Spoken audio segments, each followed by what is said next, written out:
नमस्कार दोस्तों, स्वागत है आपका टारगेट एग्जाम IQ चैनल पर। इस वीडियो में हम करेंगे आज के कुछ महत्वपूर्ण करंट अफेयर प्रश्नों का फटाफट रिवीजन। इनमें से कुछ सवाल सीधे एग्जाम में पूछे जा सकते हैं क्योंकि ये सभी प्रश्न रिसेंट एग्जाम के पैटर्न पर बेस्ड है। इसलिए इस वीडियो को ध्यान से और पूरा देखिएगा। अगर आपका कोई भी डाउट या सजेशन हो तो उसे आप कमेंट करके बता सकते हैं। तो चलिए शुरू करते हैं। सोमनाथ मंदिर की प्राण प्रतिष्ठा के कितने वर्ष पूरे होने पर अमृत महोत्सव मनाया जा रहा है? इसका सही उत्तर है ऑप्शन सी, 75 वर्ष। तो देखिए दोस्तों, 11 मई को पीएम नरेंद्र मोदी गुजरात के सोमनाथ मंदिर गए थे। वहां उन्होंने प्राण प्रतिष्ठा के 75 साल पूरे होने पर जो कार्यक्रम हो रहा है उसमें हिस्सा लिया। आपको बता दूं कि स्वतंत्र भारत में 11 मई 1951 को नए सिरे से बनाए गए इस सोमनाथ मंदिर की प्राण प्रतिष्ठा हुई थी। इसी उत्सव को मनाने के लिए ये सोमनाथ अमृत महोत्सव मनाया जा रहा है। इस मौके पर पीएम मोदी ने 2 किलोमीटर का रोड शो भी किया और रिमोट के जरिए मंदिर का कुंभाभिषेक भी किया। इसके अलावा वो 10 मई से 3 राज्यों के दौरे पर भी हैं, जिसमें सबसे पहले वो तेलंगाना पहुंचे और हैदराबाद में उन्होंने 9,400 करोड़ रुपए के प्रोजेक्ट्स की नींव रखी। ठीक है, अब देखते हैं अगला प्रश्न। एआई चैटबॉट सुसहाय किसने लॉन्च किया? इसका सही उत्तर है ऑप्शन बी, जस्टिस सूर्यकांत। तो हाल ही में 11 मई को सुप्रीम कोर्ट के जस्टिस सूर्यकांत ने न्यायपालिका को डिजिटल बनाने की दिशा में एक बड़ा कदम उठाया है। उन्होंने one case one data system और एक एआई चैटबॉट सुसहाय लॉन्च किया है। इसको अगर समझे तो one case one data system supreme court से लेकर नीचे तालुक कोर्ट तक के सभी केस रिकॉर्ड्स एक ही डेटाबेस में जोड़ देगा। इससे सुप्रीम कोर्ट के जज रियल टाइम में निचली अदालतों का डेटा देख सकें। और बात करें सुसहाय की, तो ये एक एआई चैटबॉट है जिसे एनआईसी ने तैयार किया है। ये सुप्रीम कोर्ट की वेबसाइट पर मिलेगा और आम लोगों या याचिकाकर्ताओं को केस से जुड़ी जानकारी बहुत ही आसान भाषा में समझाए। ठीक है, अब देखते हैं तीसरा प्रश्न। आरबीआई ने किस केंद्रीय बैंक के साथ सहयोग बढ़ाने के लिए एमओयू साइन किया? इसका सही उत्तर है ऑप्शन ए, यूरोपीय सेंट्रल बैंक। तो 10 मई को भारतीय रिजर्व बैंक और यूरोपीय सेंट्रल बैंक के बीच एक समझौता यानी एमओयू साइन हुआ है। यह साइन स्विट्जरलैंड के बेसल शहर में किया गया, जहां आरबीआई गवर्नर संजय मल्होत्रा और ईसीबी प्रेसिडेंट क्रिस्टीन लेगार्ड मौजूद थे। तो असल में ये कोई नया समझौता नहीं है, बल्कि 2015 में जो पहला एमओयू साइन हुआ था रघुराम राजन जी के टाइम पर, ये उसी का एक अपडेटेड वर्जन है। इसका मेन मकसद दोनों बैंकों के बीच जानकारी साझा करना, नीतियों पर चर्चा करना और तकनीकी सहयोग बढ़ाना है। ठीक है, अब देखते हैं अगला प्रश्न। भारत और त्रिनिदाद एवं टोबैगो के बीच कितने समझौते पर हस्ताक्षर हुए? इसका सही उत्तर है ऑप्शन डी, 8।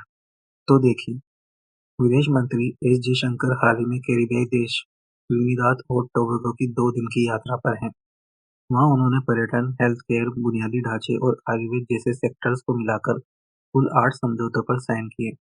इन समझौतों के तहत भारत वहां बहुत सारे प्रोजेक्ट्स में मदद करेगा, जैसे कि नेल्सन द्वीप के इंफ्रास्ट्रक्चर को सुधारना, जहां कभी भारतीय अप्रवासी रुके थे। इसके अलावा डॉक्टर जयशंकर ने वहां स्कूली बच्चों को 2000 लैपटॉप की पहली खेप भी दी और एक एग्रीकल्चर फैसिलिटी का उद्घाटन भी किया। ठीक है, नेक्स्ट क्वेश्चन। हाल ही में भरत कांत का निधन हो गया, वो कौन थे? इसका सही उत्तर है ऑप्शन डी, तेलुगु अभिनेता। तो हाल ही में 10 मई को हैदराबाद में एक सड़क हादसे में तेलुगु एक्टर भरत कांत का निधन हो गया। वो सिर्फ 31 साल के थे। भरत कांत एक बहुत ही पॉपुलर एक्टर, डांसर और यूट्यूबर थे। आपने शायद उन्हें 2021 की फिल्म ग्रामम या 2024 की टेनेंट में देखा हो। इसके अलावा वो वेब सीरीज जैसे गीतांजलि में भी काम कर चुके हैं।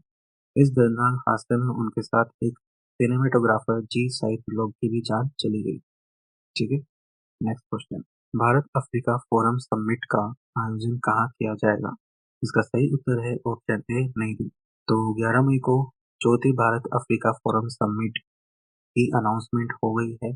ये समिट 31 मई को नई दिल्ली में होने वाली है। 11 साल के लंबे गैप के बाद ये समिट हो रही है। इससे पहले तीसरी समिट 2015 में हुई थी। इस बार इसमें इकोनॉमी, ट्रेड, डिफेंस, स्पेस और क्लाइमेट चेंज जैसे कई बड़े मुद्दों पर चर्चा होगी। भारत और अफ्रीका के रिश्ते वैसे भी काफी मजबूत हो रहे हैं। भारत अब अफ्रीका का चौथा सबसे बड़ा व्यापारिक भागीदार बन गया है और हमने वहां 190 से ज्यादा लाइन्स ऑफ क्रेडिट भी दी है। ठीक है, अब देखते हैं अगला प्रश्न। नवीकरणीय ऊर्जा की स्थापित क्षमता में भारत विश्व में कौन से स्थान पर है? इसका सही उत्तर है ऑप्शन बी तीसरे। इस रिपोर्ट को अगर देखें तो मॉर्गन स्टैनली की एक नई रिपोर्ट आई है जिसके मुताबिक भारत रिन्यूएबल एनर्जी की स्थापित क्षमता के मामले में दुनिया में तीसरे नंबर पर पहुंच गया है। तो देखिए, भारत जिस तेजी से सोलर और विंड एनर्जी पर काम कर रहा है उससे हमारी बाहरी देशों पर निर्भरता कम होगी। हमारे घरेलू सौर मॉड्यूल की क्षमता मार्च 2024 के 38 गीगावाट से बढ़कर अब 74 गीगावाट हो गई। लेकिन रिपोर्ट ये भी कहती है कि पूरी तरह सफल होने के लिए हमें सोलर सेल और पॉलीसिलिकॉन जैसी जरूरी पार्ट्स का प्रोडक्शन अपने ही देश में और तेजी से बढ़ाना होगा। ठीक है, अब देखते हैं अगला प्रश्न। एसबीआई की रिपोर्ट के अनुसार वर्ष 2026-27 में भारतीय अर्थव्यवस्था की वृद्धि दर कितनी रहने का अनुमान? इसका सही उत्तर है ऑप्शन सी 6.6%। तो एसबीआई की एक नई रिसर्च रिपोर्ट जारी हुई है। इसमें बताया गया है कि पूरी दुनिया में चाहे जितनी भी उथल पुथल मची हो, हमारी भारतीय अर्थव्यवस्था काफी मजबूत बनी हुई है। रिपोर्ट का मानना है कि वित्तीय वर्ष 2026-27 में हमारी ग्रोथ रेट 6.6% रहेगी। हालांकि पिछली तिमाही में थोड़ी सी मंदी जरूर देखी गई थी, लेकिन अगर ओवरऑल देखें तो बैंकों द्वारा दिए गए लोन की ग्रोथ भी बढ़कर 16.1% हो गई है, जो दिखाता है कि आर्थिक गतिविधियां अच्छी चल रही। ठीक है, अब देखते हैं अगला प्रश्न। किस राज्य सरकार ने वाहनों पर धार्मिक और गैर कानूनी स्टिकर पर रोक लगाई? इसका सही उत्तर है ऑप्शन बी नागालैंड। तो हाल ही में नागालैंड सरकार ने एक सख्त कदम उठाते हुए गाड़ियों पर किसी भी तरह के धार्मिक, गैर सरकारी संगठनों वाले या गैर कानूनी स्टिकर और पहचान चिन्हों पर पूरी तरह से पाबंदी लगा दी है। ये नियम प्राइवेट और पब्लिक दोनों तरह की गाड़ियों पर लागू होगा। इसकी अधिसूचना जारी हो चुकी है और गाड़ी मालिकों को साफ साफ कहा गया है कि वो 45 दिन के अंदर अपनी गाड़ियों से ऐसे सभी स्टिकर हटा लें। ठीक है, अब देखते हैं आज का आखिरी प्रश्न। मुंबई स्थित पश्चिमी नौसेना कमान के अगले flag officer commanding in chief कौन नियुक्त किए गए हैं? इसका सही उत्तर है option D vice admiral Sanjay Vatsyayan. तो देखिए, वाइस एडमिरल संजय वात्स्यायन को मुंबई स्थित पश्चिमी नौसेना कमान का नया चीफ नियुक्त किया गया है। ये कमान बहुत महत्वपूर्ण है क्योंकि ये अरब सागर और भारत के पश्चिमी समुद्री रास्तों की सुरक्षा संभालती है। संजय वात्स्यायन जी 1988 में नौसेना में आए थे और वो तोप और मिसाइल सिस्टम के बड़े एक्सपर्ट माने जाते हैं। उनके इस शानदार कैरियर और देश की सेवा के लिए उन्हें 2021 में अति विशिष्ट सेवा पदक से भी सम्मानित किया जा चुका है। ठीक है, ओके दोस्तों, तो ये थे आज के महत्वपूर्ण करंट अफेयर प्रश्न। इसकी 10 प्रश्नों वाली फुल पीडीएफ आपको हमारे इंस्टाग्राम पेज पर मिल जाएगी, तो जाएं और अभी जुड़ जाएं हमारे इंस्टाग्राम से। अगर आपको ये वीडियो हेल्पफुल लगी हो तो इसे लाइक ज़रूर करें, अपने दोस्तों के साथ शेयर करें और चैनल को सब्सक्राइब करना ना भूलें। हम मिलेंगे अगली वीडियो में नए सवालों और नए कॉन्सेप्ट के साथ।